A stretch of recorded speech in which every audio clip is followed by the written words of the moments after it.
Hello दोस्तों, नमस्कार। स्वागत है आप सभी का SRL एकेडमी के यूट्यूब चैनल पर। कैसे आप सभी लोग?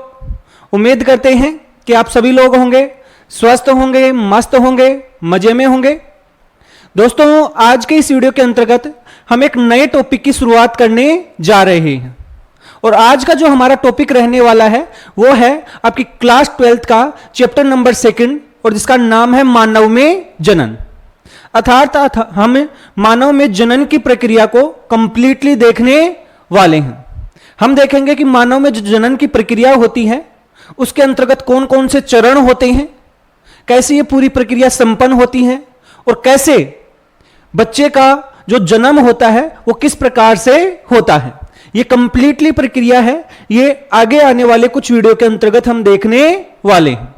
इस कारण वीडियो को पूरा जरूर देखें और साथ साथ में हमारे चैनल को सब्सक्राइब भी करें, जिससे कि आप सभी लोगों तक ये वीडियो हैं ये लगातार पहुंचते रहें, आप पूरे टॉपिक को आसानी से कंप्लीट कर पाए।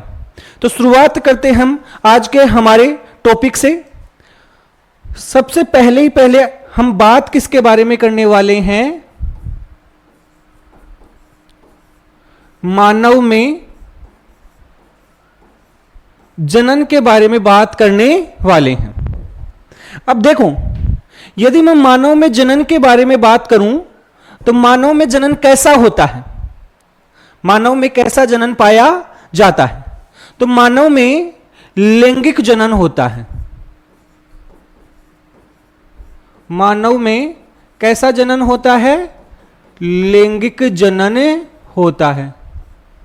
और लैंगिक जनन का मतलब आप पहले से ही समझते हैं। हम बहुत बार आपको बता चुके हैं कि लैंगिक जनन का मतलब यह होता है कि एक ऐसा जनन जिसके अंतर्गत नर और मादा हैं, दो अलग अलग जीव या दो अलग अलग संरचनाएं होती हैं, वो भाग लेती हैं, उनसे युग्मक बनते हैं और ये जो युग्मक होते हैं इनका निषेचन होता है। कहने का मतलब यह हो गया है कि लैंगिक जनन का मतलब यह हो गया है कि इसके अंतर्गत एक तो नर और इसके अंतर्गत एक होते हैं मादा। ये दो जीव होते हैं वो भाग लेते हैं। मनुष्य में यदि हम बात करें तो नर और मादा होते हैं, ये अलग अलग जीव में होते हैं या अलग अलग होते हैं और नर और मादा को आसानी से अलग अलग पहचाना जा सकता है। इनके जो बाह्य लक्षण होते हैं, भाई यदि हम बात करें कि नर को आप देखकर बता सकते हो कि नहीं बता सकते कि ये नर है, उसका जो बाह्य शारीरिक लक्षण होते हैं वो अलग होते हैं। चेहरे पर दाढ़ी मूछें होती हैं नर के, इसके अलावा शरीर उनका मजबूत होता है, आवाज उनकी भारी होती है, तो ये नर के लक्षण है। मादा को भी देखकर बता सकते हैं कि चेहरे पर कोई बाल नहीं पाए जाते हैं सामान्य तौर पर, स्तन ग्रंथियां अधिक विकसित होती हैं, आवाज उनकी सामान्य तौर पर पतली होती है। तो ये नर और मादा होते हैं, इनको बाह्य रूप से आसानी से अलग पहचाना जा सकता है और इसी कारण बोला जाता है कि मनुष्य में क्या पाई जाती है? लैंगिक द्विरूपता पाई जाती है। मनुष्य में क्या पाई जाती है? लैंगिक द्विरूपता। और लैंगिक द्विरूपता से क्या मतलब हो गया भाई? आप समझ ही रहेंगे। लैंगिक द्विरूपता का मतलब होता है नर एवं मादा को बाह्य रूप से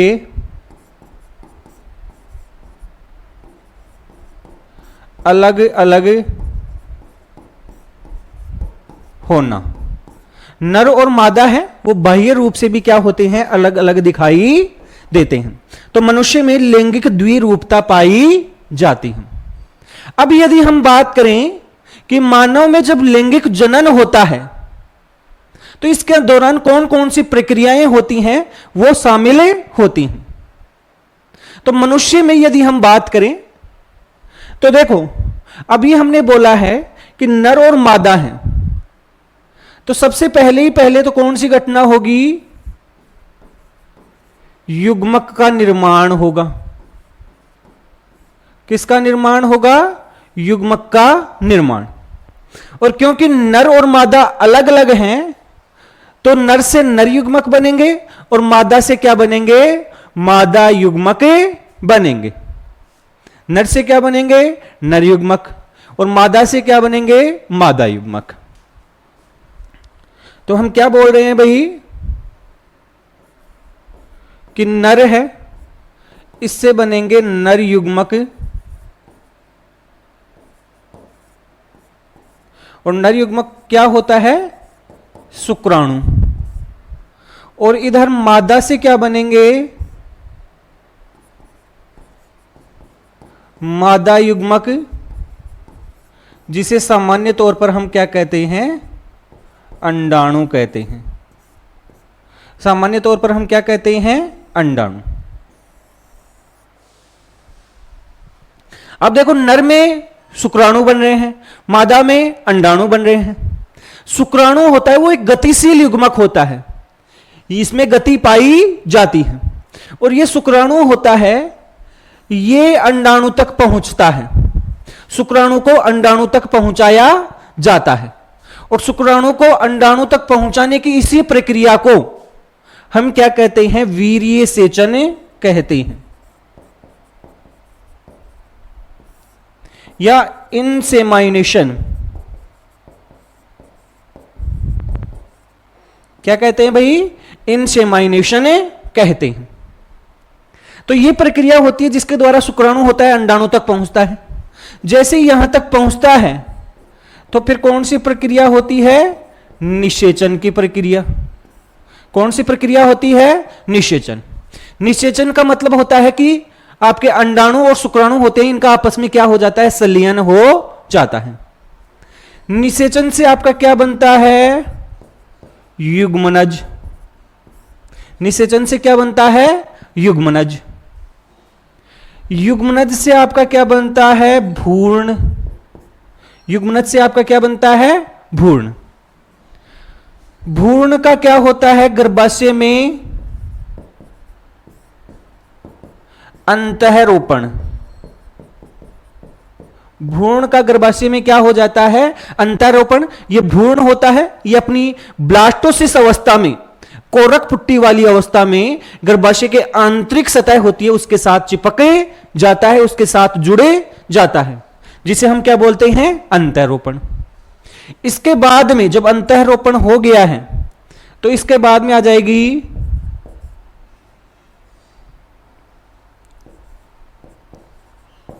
गर्भावधि, अर्थात प्रेगनेंसी जिसे हम बोलते हैं, गर्भावधि बोल दो, या जिसे हम बोलते हैं सगर्भता, प्रेगनेंसी। और इस दौरान माता के जो गर्भाशय होता है उसके अंतर्गत जो शिशु होता है, भ्रूण होता है, उसका विकास होता है और शिशु का निर्माण होता है। और उसके बाद में अल्टीमेटली क्या होता है, प्रसव होता है, पार्टुरेशन होता है। तो मनुष्य में जब जनन होता है, लैंगिक जनन पाया जाता है, तो उस दौरान क्या क्या घटनाएं होती हैं। युग्मक बनेगा, सबसे पहले हमें युग्मक बनना समझना पड़ेगा। फिर इसके बाद में वीर्य सेचन, निषेचन की प्रक्रिया, युग्मनज बनेगा, फिर भ्रूण बनेगा, गर्भाशय में उसका अंतःरोपण होगा, सगर्भता को समझना पड़ेगा और प्रसव की प्रक्रिया को समझना पड़ेगा। जब ये सारी प्रक्रियाएं जब हम समझेंगे तो उससे हमें मानव में जनन के बारे में पता लगेगा। और इन सभी प्रक्रियाओं को वन बाय वन हम समझने वाले हैं। सबसे पहले ही पहले हमें नर युग्मक और मादा युग्मक को पढ़ने के लिए, इनके निर्माण को समझने के लिए नर जनन तंत्र और मादा जनन तंत्र को समझना पड़ेगा। किसको समझना पड़ेगा भाई, नर और मादा जनन तंत्र को समझना पड़ेगा। तो आज हम शुरुआत करने जा रहे हैं नर जनन तंत्र से। हम किससे शुरुआत करने जा रहे हैं, नर जनन तंत्र। तो इसके बाद में हमारा मुख्य टॉपिक क्या है, नर जनन तंत्र। मेल रिप्रोडक्टिव सिस्टम होता है।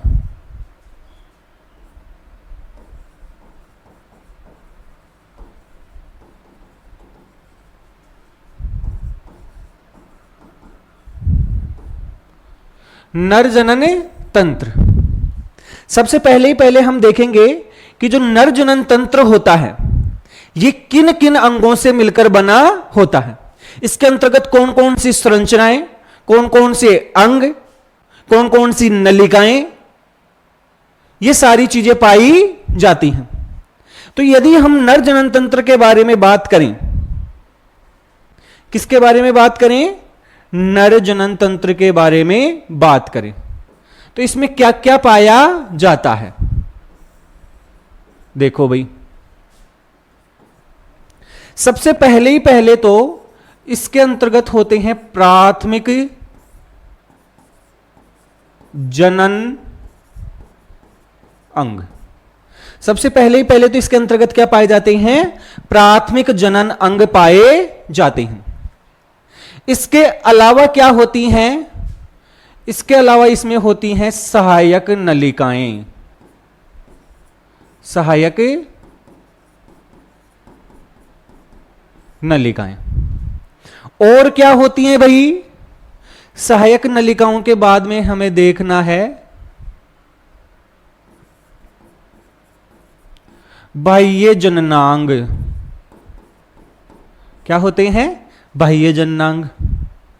और उसके बाद में हमें क्या पढ़ना है, सहायक ग्रंथियां। उसके बाद में क्या समझना पड़ेगा हमें, सहायक ग्रंथियां। तो ये सारी की सारी चीजें होती हैं, ये नर जनन तंत्र के अंतर्गत पाई जाती हैं और इन सबको हमें समझना पड़ेगा। सबसे पहले यदि हम बात करें कि प्राथमिक जनन अंग से क्या मतलब है, देखो कहीं पर भी यदि हम प्राथमिक जनन अंग के बारे में बात करते हैं, हम बोलते हैं कि यह प्राथमिक जनन अंग है। तो दोस्तों क्या होता है प्राथमिक जनन अंग का मतलब, ऐसा जनन अंग या ऐसा अंग जिसके अंतर्गत आपके युग्मक का निर्माण होता है और साथ साथ में हार्मोनों का निर्माण होता है। युग्मक का निर्माण हो रहा है और हार्मोन का भी निर्माण हो रहा है। क्योंकि ये नर के लिए बात कर रहे हैं तो यहां पर नर युग्मक शुक्राणु का निर्माण होता है और नर हार्मोन टेस्टोस्टेरोन या जिसे एंड्रोजन हार्मोन कहते हैं उसका भी निर्माण होता है। तो याद रखो प्राथमिक जनन अंग होते हैं, यहां पर नर युग्मक किसका निर्माण होता है, शुक्राणु का निर्माण। इसके अलावा नर हार्मोन टेस्टोस्टेरोन या जिसे हम एंड्रोजन कहते हैं, क्या कहते हैं भाई, एंड्रोजन कहते हैं, इसका निर्माण होता है। और आप बताओ कि ऐसी कौन सी संरचना है जिसको हम प्राथमिक जनन अंग कहते हैं, जिसके अंतर्गत नर युग्मक शुक्राणु बनता है और टेस्टोस्टेरोन हार्मोन बनता है। सबको पता होगा इसका नाम जो होता है वो होता है क्या, इसे हम बोलते हैं वृषण। तो नर के अंतर्गत प्राथमिक जनन अंग होते हैं वो क्या होते हैं, वृषण या टेस्टिस होते हैं, वो प्राथमिक जनन अंग कहलाते हैं। कारण मैंने आपको बता ही दिया है, आपको याद रखना है कि क्योंकि इनके अंतर्गत नर युग्मक शुक्राणु का निर्माण होता है। इसके बाद में हम बात करते हैं सहायक नलिकाओं की। किसकी बात करेंगे, हमें सहायक नलिकाओं की। सहायक नलिकाओं का मतलब क्या है कि इनसे आपके किसका निर्माण, शुक्राणु का निर्माण तो नहीं होता है, लेकिन ये इसके ट्रांसपोर्टेशन में मदद करते हैं, उसके परिवहन में क्या करते हैं, मदद करते हैं। इसके अंतर्गत आपकी क्या क्या होंगी, देखो इसके अंतर्गत आपकी होंगी वृषण जालिका, जिसे हम कहते हैं रेटे टेस्टिस, क्या कहते हैं भाई? रेटे टेस्टी से कहते हैं। दूसरे नंबर पे क्या आ जाएगी हमारी? शुक्रवाहिकाएं,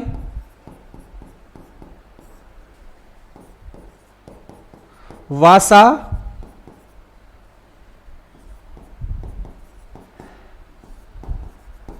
एफ्रेंशिया। क्या होता है? वासा एफ्रेंशिया।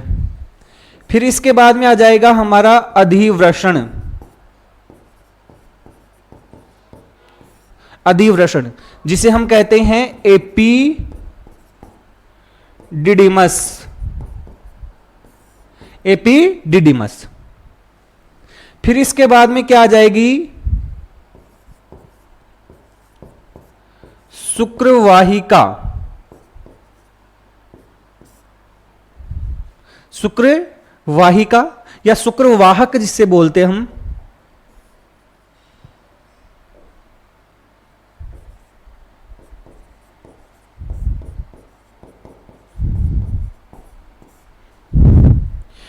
इसे कहा जाता है हमारा वासा डेफरेंस। वासा डेफरेंस। और वासा डेफरेंस के बाद में इसको कह दिया जाता है आपका क्या? स्क्लन वाहिनी। वासा डेफरेंस के बाद में जैसे ही इसकी शुक्राशय नलिका साथ में मिलती है तो इसे बोल दिया जाता है स्क्लन वाहिनी।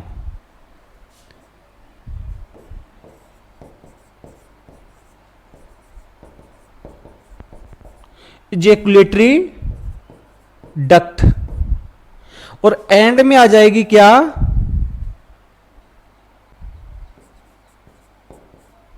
मूत्र जनन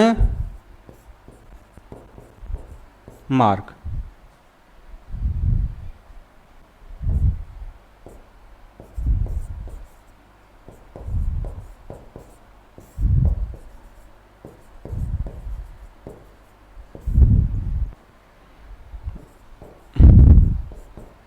जेनेटो यूरेथ्रल डक्ट। तो ये सहायक नलिकाएं होती हैं जो वृषण को बनने के बाद में शुक्राणु को बनने के बाद में उसको वृषण से इकट्ठा करती हैं और इकट्ठा करने के बाद में अल्टीमेटली शरीर से बाहर तक पहुंचाने का कार्य करती हैं। और ये सारी की सारी आपकी सहायक नलिकाओं के अंतर्गत शामिल होती हैं। इसके बाद में नेक्स्ट हम क्या देख रहे हैं? बाह्य जननांग। और बाह्य जननांग होता है, ये क्या करता है? ये मुख्य रूप से मैथुन अंग के रूप में कार्य करता है। और ये जो शुक्राणु हैं, जो स्पर्म हैं, उनको मादा की योनि तक पहुंचाने का कार्य करता है। तो जो बाह्य जननांग होता है इसके अंतर्गत शामिल होता है सिसन, पेनिस जिसे हम कहते हैं। तो यह होता है बाह्य जननांग। और एंड में जो शामिल हो जाएंगी, एंड में जो आ जाएंगी सहायक ग्रंथियां। इसमें आपको 3 ग्रंथियों के नाम याद रखने हैं। कौन कौन से? शुक्राशय जो कि एक जोड़ी अर्थात 2 होते हैं। फिर इसके बाद में प्रोस्टेट ग्रंथि, प्रोस्टेट ग्रंथि ये 1 होती है। और इसके अलावा जिसे हम क्या बोलते हैं? काउपर ग्रंथि या जिसे हम बोलते हैं बल्बो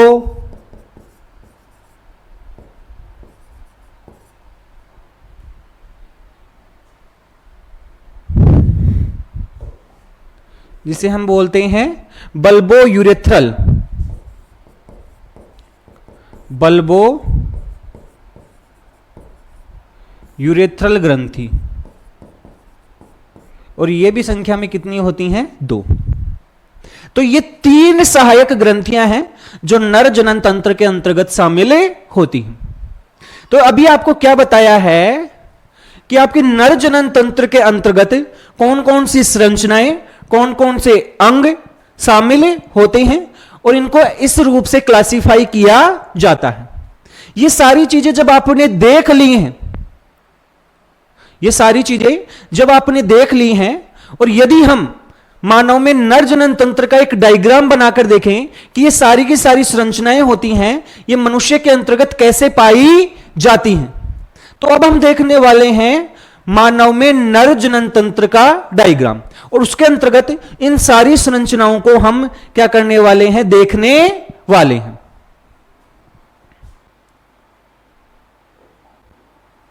तो मानव में नर जनन तंत्र का शायद यहां पे डायग्राम होगा।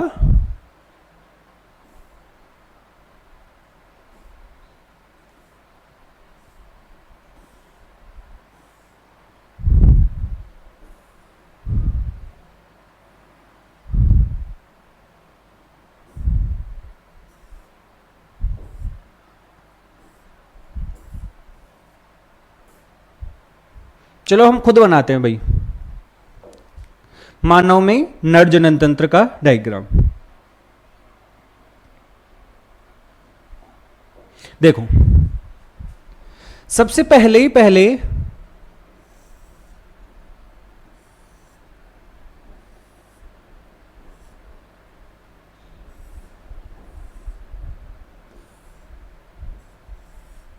ये मूत्राशय है।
तो यहां पर हम बात करेंगे, इनकी मार्किंग हम बाद में करने वाले हैं।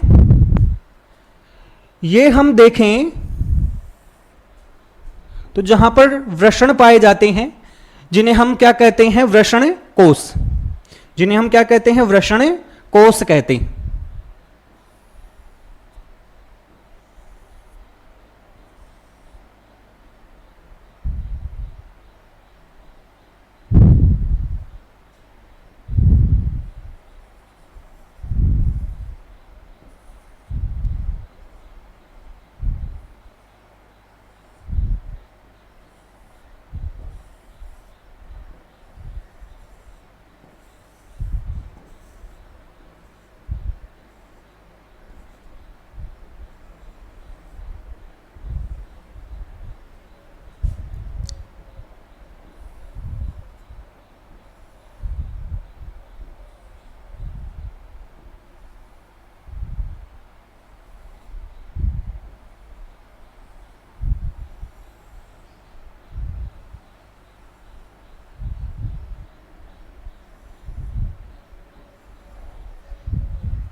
तो यहां पर देखो भाई, ये हमने नर जनन तंत्र का एक डायग्राम बनाया है, जिसके अंतर्गत आपको सबको पता है ये एक वृषण कोष है। क्या है? वृषण कोष, जिसके अंतर्गत वृषण पाए जाते हैं। इसके बाद में यदि हम बात करें तो ये क्या है, वृषण। वृषण अर्थात टेस्टिस। और इसी प्रकार से ये क्या है, वृषण कोश।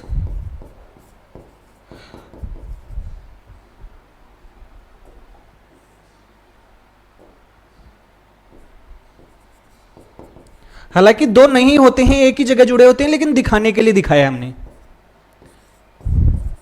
ये हो गए वृषण। इसके बाद में इससे कुछ नलिकाएं निकलती हैं जो इपिडिडाइमस तक जाती हैं।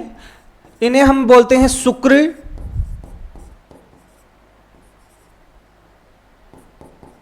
वाहिकाएं।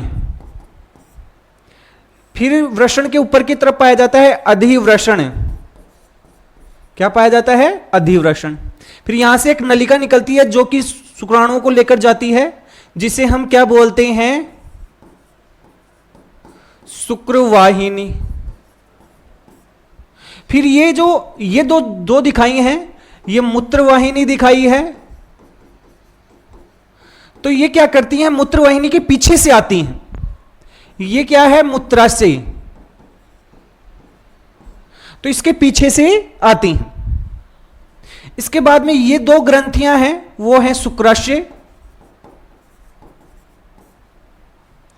दो शुक्राशय पाए जाते हैं और इनकी नलिकाएं होती हैं, इन्हीं के साथ जुड़े जाती हैं। और जब ये जुड़ जाती हैं तो इस जुड़ने के बाद इसको कहा जाता है स्क्लन वाहिनी।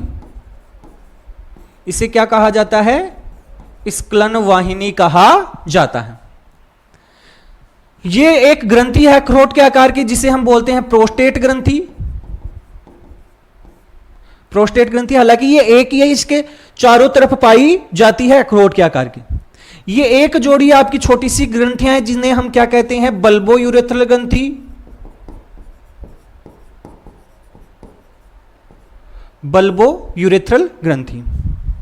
ये है मूत्र जनन मार्ग, जो कि सिसन के अंदर से होकर गुजरता है। तो इसे हम बोलते हैं मूत्र जनन मार्ग। इससे मूत्र भी गुजरता है और साथ साथ में इससे क्या गुजरता है, इससे जो जिसे हम बोलते हैं सीमेन अर्थात वीर्य होता है, वो भी इसी से गुजरता है। स्पर्म भी इसी से गुजरता है। ये टोटल संरचना है, उसे हम क्या कहते हैं, सिसन। पेनिस इसे कहा जाता है। इसका आगे वाला हिस्सा होता है थोड़ा सा फूला हुआ होता है, तो इस फूले हुए हिस्से को क्या कहते हैं, सिसन मुंड या ग्लांस पेनिस कहते हैं।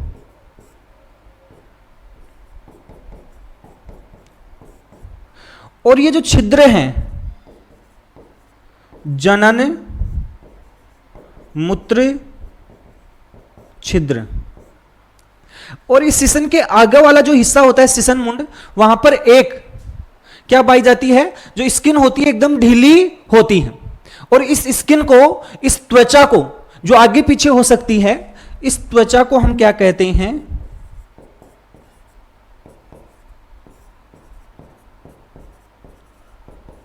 आच्छद कहते हैं या अग्र आच्छद कहते हैं।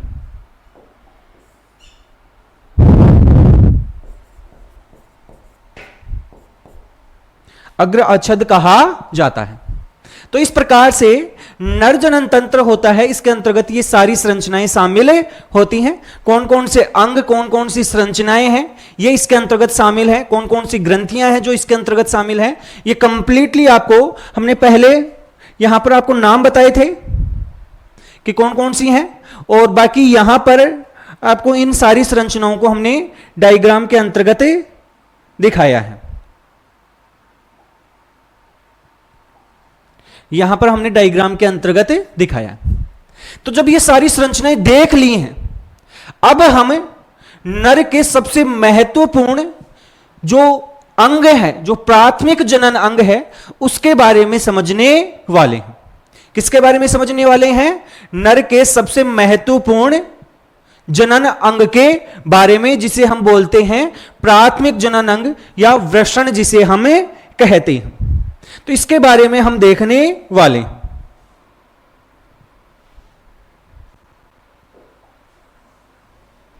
देखो भाई, वृषण, या जिसे हम बोल रहे हैं टेस्टिस, ये है क्या? हमें पता है, अभी हमने देखा है कि ये एक गोलाकार आकृति की क्या है? संरचना। कैसी संरचना है? गोलाकार आकृति की एक संरचना है। इसकी जो लंबाई होती है ये होती है लगभग 4 से लेकर 5 सेंटीमीटर। इसकी जो चौड़ाई होती है ये होती है 2 से 3 सेंटीमीटर। और जो ये वृषण होता है, सबसे पहले यदि हम बात करें तो जो मानव होता है, जो नर होता है, उसके अंतर्गत एक जोड़ी वृषण पाए जाते हैं। कितने होते हैं भाई? सबसे पहली बात, एक जोड़ी वृषण अर्थात 2। इसके बाद में ये जो वृषण होते हैं ये नर के उदर में अर्थात पेट में नहीं पाए जाते हैं। ये क्या होते हैं कि उदर के बाहर की ओर जो पेल्विस वाला रीजन होता है उसके अंतर्गत एक थैलीनुमा संरचना के अंतर्गत उपस्थित होते हैं। तो क्या होते हैं ये? जो नर होता है, नर के श्रोणी क्षेत्र, नर के श्रोणी क्षेत्र अर्थात पेल्विस में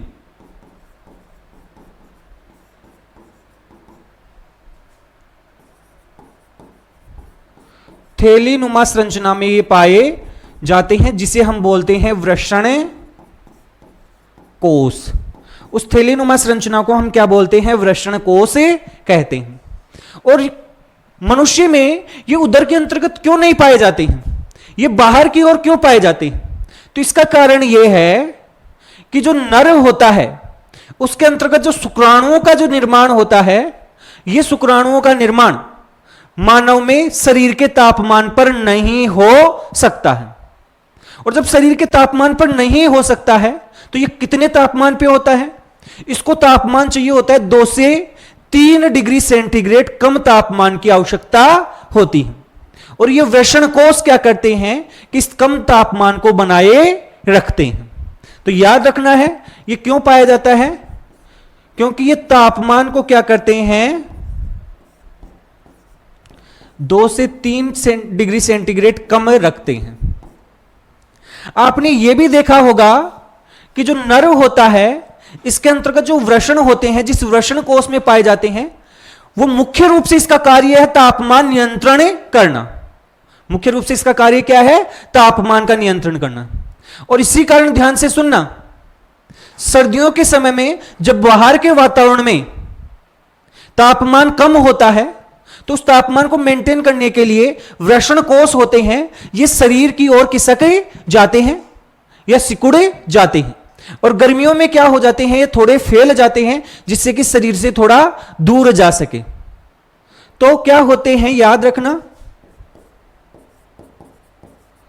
तापमान नियंत्रण के लिए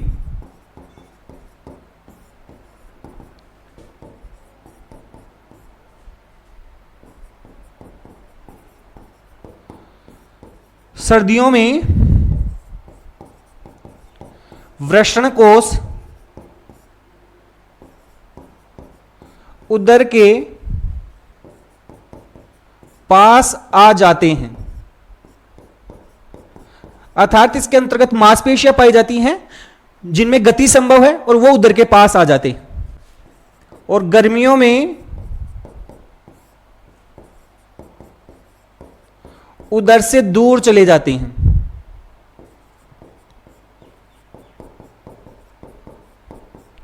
तो ये सारी चीजें आपको ध्यान रखनी है। तो तापमान नियंत्रण करना मुख्य कार्य किसका? वृषण कोष का। और क्या बात पता है भाई हमें? हमने देखा कि वृषण कोष है ये लगभग कैसा होता है? गोलाकार या फिर कैसा होता है? अंडाकार होता है। वृषण होते हैं, इनकी लंबाई होती है 4 से 5 सेंटीमीटर, चौड़ाई होती है 2 से 3 सेंटीमीटर। इसके बाद में यदि हम देखेंगे तो इसकी जो ये बाह्य परत होती है, बाहरी भार की तरफ का जो आवरण होता है, इस आवरण को एक नाम से जानते हैं जिसे हम बोलते हैं क्या? Tunica albuginea. ट्यूनिका एल्बुजिनिया ये वृषण का क्या होता है? बाहरी आवरण होता है। ये ट्यूनिका एल्बुजिनिया होता है, यही अंदर की तरफ फोल्ड बनाकर, अंदर की तरफ घूमकर क्या बनाता है? इसके अंतर्गत आपकी पालिकाएं बना लेता है, छोटे छोटे कोष्टक बना लेता है। तो वृषण होता है, उसके अंतर्गत बहुत सारी क्या पाई जाती हैं? पालियां पाई जाती हैं, बहुत सारे क्या पाए जाते हैं? कोष्टक पाए जाते हैं। और उनका निर्माण वास्तव में इसी ट्यूनिका एल्बुजिनिया की वजह से हुआ है। किससे हुआ है? इस ट्यूनिका एल्बुजिनिया की वजह से हुआ है।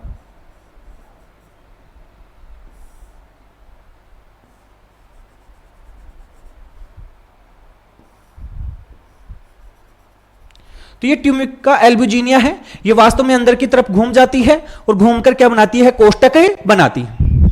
और ऐसे कोष्टक कितने होते हैं? ऐसी पालिकाएं होती हैं, वो कितनी होती हैं? तो एक वृषण के अंतर्गत लगभग 250 पालियां पाई जाती हैं। एक वृषण के अंतर्गत लगभग क्या होती हैं? 250 पालियां पाई जाती हैं, जिन्हें हम क्या कहते हैं? वृषण पालियां या टेस्टिस लोब्यूल से कहते हैं। और इन वृषण पालियों के अंतर्गत, इन वृषण पालियों के अंतर्गत आपकी क्या पाई जाती हैं? नलिकाएं पाई जाती हैं। और इन नलिकाओं को हम क्या कहते हैं? शुक्रजनक नलिकाएं। प्रत्येक वृषण पाली के अंतर्गत 2 से लेकर 3 होती हैं, ये आपकी शुक्रजनक नलिकाएं पाई जाती हैं। और ये शुक्रजनक नलिकाएं होती हैं, ये इकट्ठी होकर एक जालनुमा संरचना बनाती हैं। और इस जालनुमा संरचना को हमें पता है क्या कहते हैं? रेटे टेस्टिस या वृषण जालिका कहते हैं। इसे हम क्या कहते हैं? वृषण जालिका। इस वृषण जालिका से आपकी नलिकाएं निकलती हैं और इन नलिकाओं को हम क्या कहते हैं? इन नलिकाओं को हम कहते हैं शुक्रवाहिकाएं, या जिन्हें हम कहते हैं वासा एफ्रेंशिया। जो हमने वासा एफ्रेंशिया पढ़ा था वो इसी से निकलता है। तो ये देखो भाई,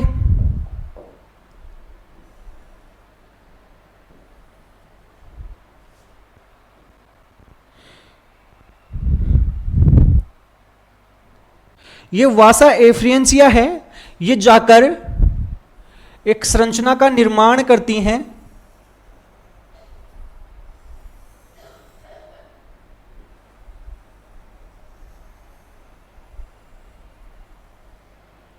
एक संरचना का निर्माण करती हैं जिसके अंतर्गत शुक्राणु होते हैं, वो संग्रहित किए जाते हैं, जिसे हम क्या कहते हैं? एपिडिडाइमस या अधिवृषण कहते हैं।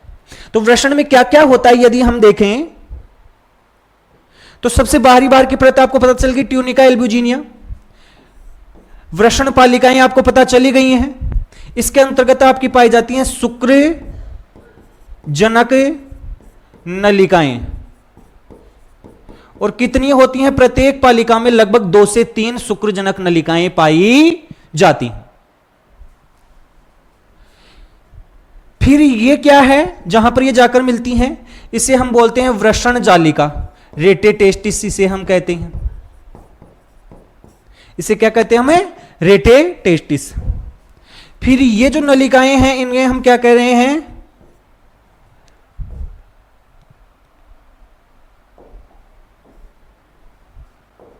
इन्हें हम कह रहे हैं शुक्रवाहिकाएं। शुक्रवाहिकाएं होती हैं, वे नलिकाएं होती हैं जो शुक्राणुओं को सबसे पहले वृषण से बाहर निकालती हैं। और वृषण से बाहर निकालकर इसको कहां ले जाती हैं? इसे ले जाती हैं अधिवृषण में। किस में ले जाती हैं? अधि का मतलब होता है ऊपर, और वृषण के ऊपर ये जो संरचना है उसके अंतर्गत ले जाती हैं। यहां पर शुक्राणु होते हैं, इनको संग्रहित किया जाता है, इनको इकट्ठा करके रखा जाता है, और इनका क्या होता है? एक तरीके से परिपक्वन होता है। तो ये यहां पर होता है। और बाद में इसको लेकर जाने वाली जो नलिका है उसे हम बोल देते हैं शुक्रवाहिनी, जो इसको आगे लेकर जाएगी। तो यदि हम वृषण की संरचना देखें तो ये सारी चीजें पाई जाती हैं। वृषण में कितनी लोब्स होती हैं, कितनी पालिकाएं पाई जाती हैं? 250 के आसपास पालिकाएं पाई जाती हैं, और ये सारी चीजें आपको पता होनी चाहिए। अल्टीमेटली जो शुक्राणु का निर्माण होता है वो शुक्रजनक नलिकाओं में होता है, सेमनीफेरस ट्यूब्यूल्स में होता है। और ये शुक्रजनक नलिकाएं किसमें होती हैं भाई? ये होती है हमारी वृषण पालिकाओं में। तो अभी हम इन शुक्रजनक नलिकाओं को और देखने वाले हैं। किसको देखने वाले हैं? शुक्रजनक नलिकाओं को। तो देखो, अब हम केवल और केवल शुक्रजनक नलिका बना रहे हैं। ऐसे समझ लो, ये एक हमारी ये हमारा एक लोब्यूल्स है, ऐसे ये एक लोब्यूल्स है, ऐसे ही एक लोब्यूल्स है, और ऐसे ही ये एक लोब्यूल्स है। शुक्रजनक नलिकाएं हैं वास्तव में हमारी ये हैं, और ये जो शुक्रजनक नलिकाएं हैं वो एक लोब्यूल्स में एक पालिका के अंतर्गत 2 से 3 पाई जाती हैं, जैसे कि इसके अंतर्गत 1 2 3 4 हमने दिखाई। अब देखो, ये जो हमारी शुक्रजनक नलिका है, ये जो शुक्रजनक नलिका है, इसमें कुछ बड़े आकार की कोशिकाएं पाई जाती हैं, और ये जो बड़े आकार की कोशिकाएं होती हैं, इन कोशिकाओं को हम कहते हैं क्या? सर्टोली कोशिका, या इन्हें हम कहते हैं नर्स कोशिका। सर्टोली कोशिका या नर्स कोशिका इसे कहते हैं। ये कोशिकाएं होती हैं जो शुक्राणु बनेगा उन शुक्राणुओं को पोषण प्रदान करने का कार्य करती, उन वृद्धि करते हुए शुक्राणुओं को क्या करती हैं? पोषण प्रदान करने का कार्य करती हैं। कौन सी कोशिकाएं? सर्टोली कोशिकाएं। इसके बाद में इसमें जो अन्य कोशिकाएं होती हैं, ये कोशिकाएं जो होती हैं इन्हें हम कहते हैं स्पर्मेटोगोनिया। इन्हें हम क्या कहते हैं?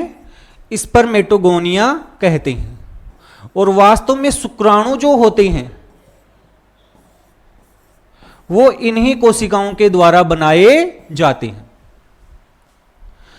तो ये क्या है?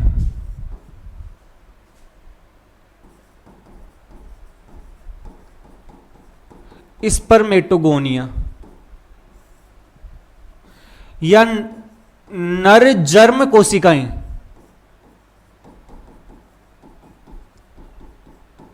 और वास्तव में शुक्राणुओं का जो निर्माण होता है ये इन्हीं स्पर्मेटोगोनिया के द्वारा होता है। कोशिकाएं होती हैं ये द्विगुणित होती हैं, और इन कोशिकाओं में होता है अर्धसूत्रीय विभाजन, और इसी अर्धसूत्रीय विभाजन से शुक्राणुओं का निर्माण होता है।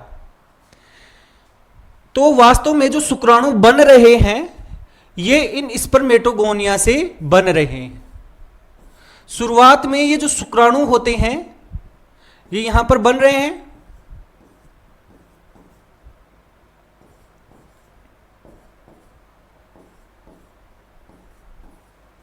और ये शुरुआत के अंतर्गत इनका सिर होता है वो इन सर्टोली कोशिकाओं के अंतर्गत भी धसा रहता है।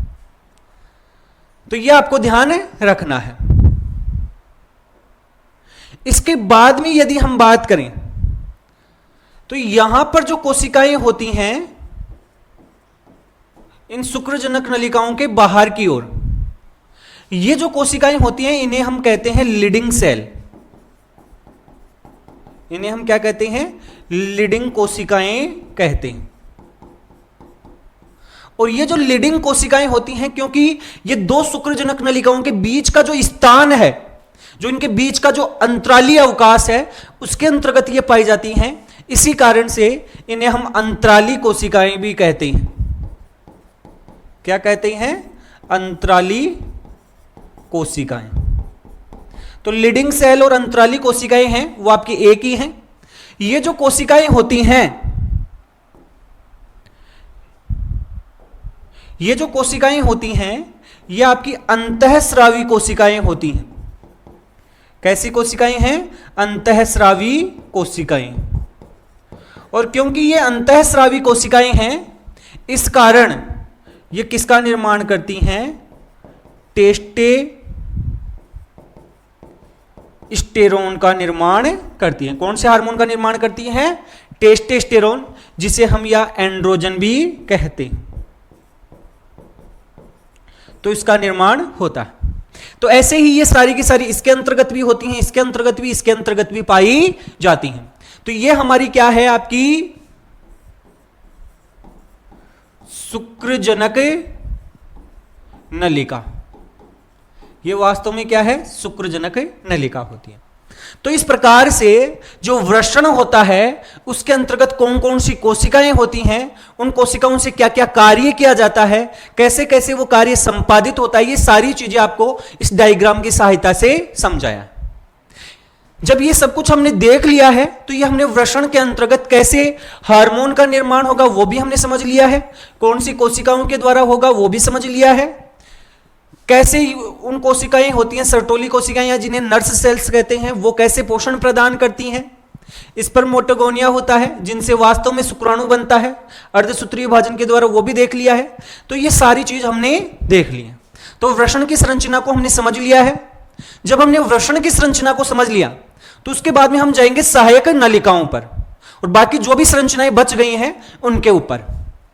तो ये सारी चीजें हैं वो हम अगले वीडियो के अंतर्गत देखने वाले हैं। इस कारण आगे आने वाले वीडियो को जरूर देखें जिससे कि आपका टॉपिक है वो पूरा कंप्लीट रहे, टॉपिक को आप कंटिन्यू कंप्लीट कर पाओ। यदि आप सभी लोगों को हमारा ये वीडियो है अच्छा लगा है तो वीडियो को लाइक और शेयर जरूर कीजिए और जितनी ज्यादा से ज्यादा हो सके कमेंट कीजिए। और यदि अभी तक आपने हमारे चैनल को सब्सक्राइब नहीं कर रखा है तो इंतजार किस बात का कर रहे हैं, चैनल को जल्दी से जल्दी सब्सक्राइब करें। धन्यवाद।